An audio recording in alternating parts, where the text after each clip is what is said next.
My cabin didn't just collapse, it was executed, like someone wanted every last piece of my childhood erased in front of a crowd. And the worst part? They actually clapped. Can you believe that? There I was, staring at a gray cloud rising from the lake, heart pounding so loud I couldn't hear myself think. And there's Paula Whitman, power suit, white blazer, the HOA queen herself, smiling like she just hit a game-winning shot on reality TV, and the rest of the board trailing behind her like they were auditioning for some twisted parade. You know what I mean? The rubble wasn't even the hardest part. It was the way every eye in the place locked on me, waiting for the show, hoping to watch someone crack in public. Maybe I almost did, for a second, until I caught sight of my dad. Richard, stone-faced, arms folded, that calm he gets right before all hell breaks loose. And my mom, Joan, standing like she was reading a poker table in Geneva, picking apart every micro-expression Paula threw her way. And then Tyler, my little brother, his hands balled up so tight his knuckles were going white. The crowd started drifting off, but the echo of those weird, polite applause just hung in the air like dust. 3 hours after the demolition, the lake still looked like the set of a disaster movie. I waded in, ankle-deep, sifting through splinters and waterlogged memories, pulling out what was left of my grandmother's hand-carved spoon. That's when Paula came marching down the gravel path again, HOA backup in tow. 54 years old, proud of every wrinkle. Talking like she invented community rules, she points at the pile of my old life and announces, 2 years of unpaid HOA fees. This is what happens when you ignore the rules. Says it like she's doing charity work, brushing invisible dust off her blazer, like she's saving me from myself. The absurdity nearly made me laugh, but I couldn't, because I caught my family watching me, waiting to see if I'd snap. My family's got more government service between them than most small agencies. Richard's got that calm only someone who's seen real chaos can have. Joan's got a sixth sense for lies. And Tyler? He's basically a one-man forensics unit with a phone. We're not the type to take things at face value. So when Paula starts tossing legal words and talking about court orders, my mom cocks her head just enough for me to know she smells something off. Tyler starts snapping photos like he's sightseeing, but I know he's collecting evidence. He's got software that tears digital files apart.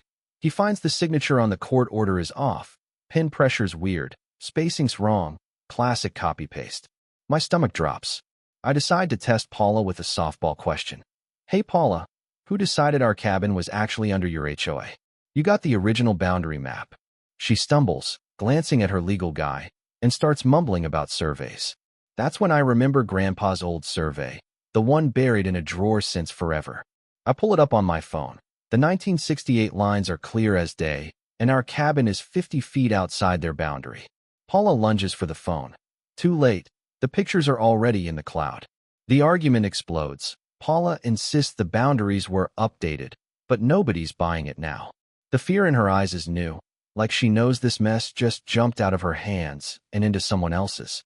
She flees, leaving a trail of excuses and tire marks. I'm standing in the wreckage, but my head's racing. This was never about unpaid fees. The town hall's 3 days later, but the fight's already on. Paula rolls in like she's running a press conference. Charts, documents, the whole 9 yards. She waves that same court order, but her hand's shaking now. Joan's tracking every tick, every shift in posture, reading Paula like a negotiation table. Tyler's already shredded her digital files, exposing forgeries.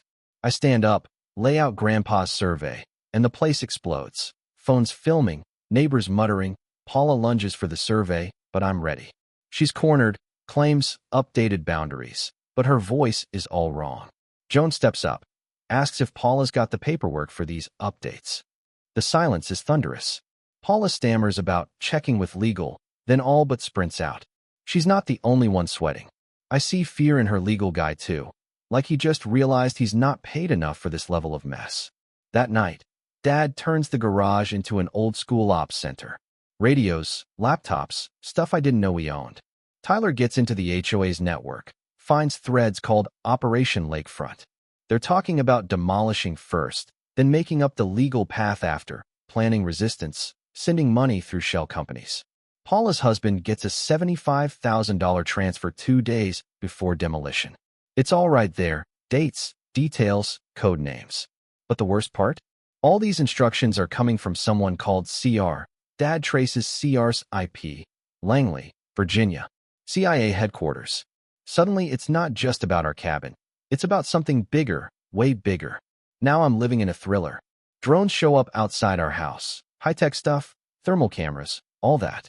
Tyler grounds one, and the serial number traces back to a shell security firm. Dad says, if this is who I think, we've got 48 hours before it's out of our hands. It hits me. We're fighting professionals, not just a power-mad HOA president. We set a trap, let word slip we're desperate to sell, hope they bite. Paula calls, wants a meeting at the old pier. Shows up with a man, Clint, cold eyes, military walk. She pitches a relocation package, calls the demolition a misunderstanding, but her hands won't stop shaking.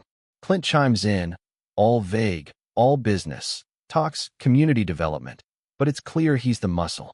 Paula, desperate, leans in and warns, join up or face more enforcement actions. Clint finally admits he's ex-military, but the way he treats Paula, it's like she's not even human, just an asset. That night, social media erupts.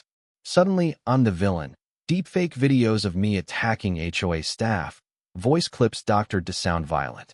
Neighbors split, some screaming at our house, others sliding USB drives into our mailbox with real footage, supporting us in whispers. Tyler's tearing down the fakes, Dad's tracing sock puppet accounts, Joan's using her diplomatic network to poke holes in the media story. It feels like war. Only the battlefield is our front yard. The twist hits when Tyler intercepts a message. Clint's bosses aren't just watching, they're calling for neutralization. Paula, meanwhile, starts hiding, missing HOA meetings, her confidence gone. Our neighbors are more divided than ever. Then the game changes again. One morning, green banners show up. Save our lake. Environmental activists everywhere, reporters praising the demolition as eco-friendly. Mr. Danton from the Wetland Enforcement Division shows up. Badge looks real, but the credentials are off. Dad and Joan dig. He's a plant, another fake, sent to make us look like eco-villains. Turns out the whole campaign is cover for acquiring land near sensitive government sites. The lakefront's just one piece, a network of properties being seized across the country, all under the guise of conservation. And the shell companies? They're lining up to buy, at cut rates, once families like ours get pushed out. Tyler finds out property values are being tanked, insurance mysteriously dropped, taxes hiked. It's psychological warfare. The final straw? Paula appears at our back door, shaking, hands me an envelope with GPS coordinates and a scrawled note. They have my grandchildren. This is where they're keeping the real evidence. Now I know, she's not the monster. She's another pawn. We catch Clint on the run, trying to skip town by boat. Dad's ex-military, so the chase is pure adrenaline, dodging rocks, Tyler running drones, Joan calling in the feds. When we corner Clint, he spills everything. Names, operations, admits our demolition was just a test for a national scheme run by corrupt CIA brass. Paula shows up, terrified, shoves more evidence into Joan's hands, coordinates to the command center. As FBI boats move in, Agent Martinez calls Dad by a code name I've never heard. Thanks us for exposing a scheme that's destroyed dozens of families nationwide. She says we weren't just victims, we were assets, pushing their investigation over the finish line. Watching Clint in cuffs, Paula a ghost of herself. I get it. Sometimes the only way to win is to force the truth into the light, even if it means you'll never sleep easy again. 6 months later, the cabin's rebuilt, the lake's quiet, but I don't believe for a second it's really over. My family's business is stronger, the sign Grandpa carved is back up, legacy saved, at least for now.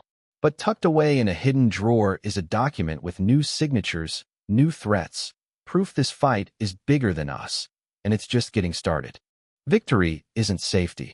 It's the right to stand your ground one more day. If you've stuck with me this far, I want to hear your take. Where's the line between community, power, and justice? Did we win, or did we just survive? Drop a comment, share your story, because not every battle is visible, and sometimes the truth is the only thing that keeps you going.